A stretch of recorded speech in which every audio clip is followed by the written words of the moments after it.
Hey everyone. Today, I'm super excited to share with you one of my all-time favorite dishes, jambalaya.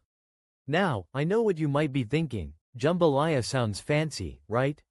But trust me, it's actually pretty easy to make at home, and I'm going to walk you through it step by step.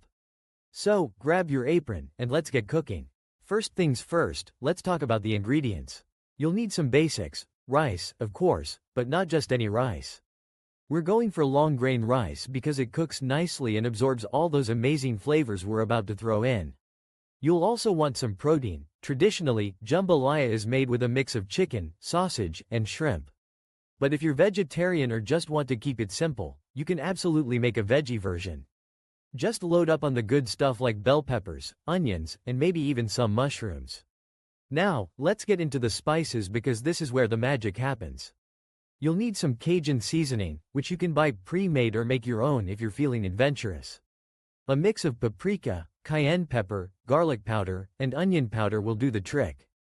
Don't be shy with the spices. They're what give jambalaya its signature kick. Alright, so here's how we start. First, you want to chop up your veggies.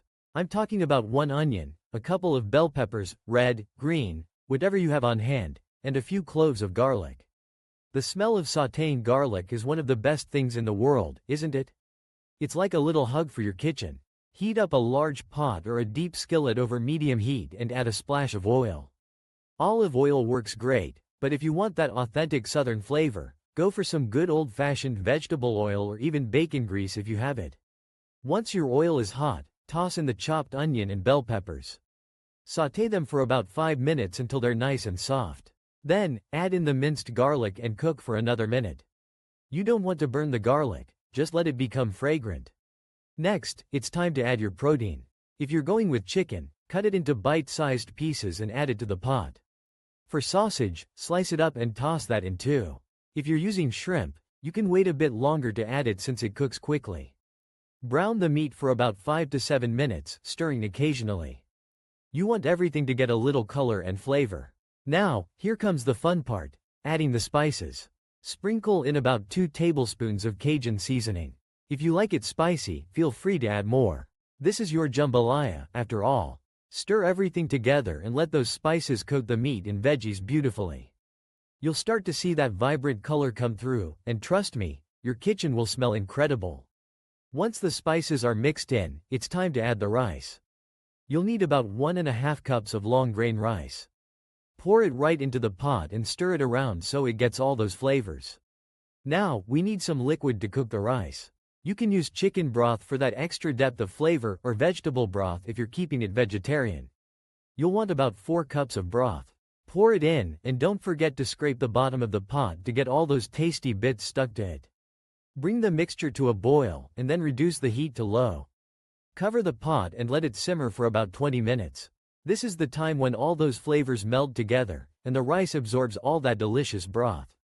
It's like a little party happening in your pot. While that's cooking, let's talk about toppings. Traditionally, jambalaya is served with a sprinkle of green onions on top, which adds a nice crunch and freshness. You can also squeeze a bit of lemon juice over it when you serve it. It really brightens up the dish. If you're feeling fancy, a dollop of sour cream or a sprinkle of parsley takes it to the next level. Now, while we wait, let's chat about variations. One of the great things about jambalaya is its versatility. You can add in whatever you like. Some people throw in okra for a bit of texture, while others might add diced tomatoes for a bit of acidity.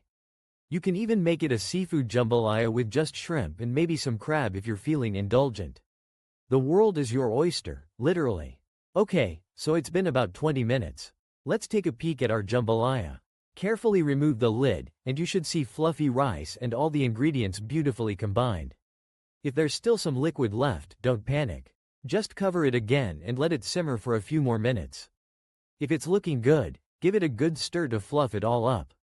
And now, the moment we've all been waiting for, it's time to serve. Grab a big spoon, scoop out a generous portion, and don't forget those toppings we talked about. The colors are so vibrant, and the smell is just out of this world. So there you have it, folks.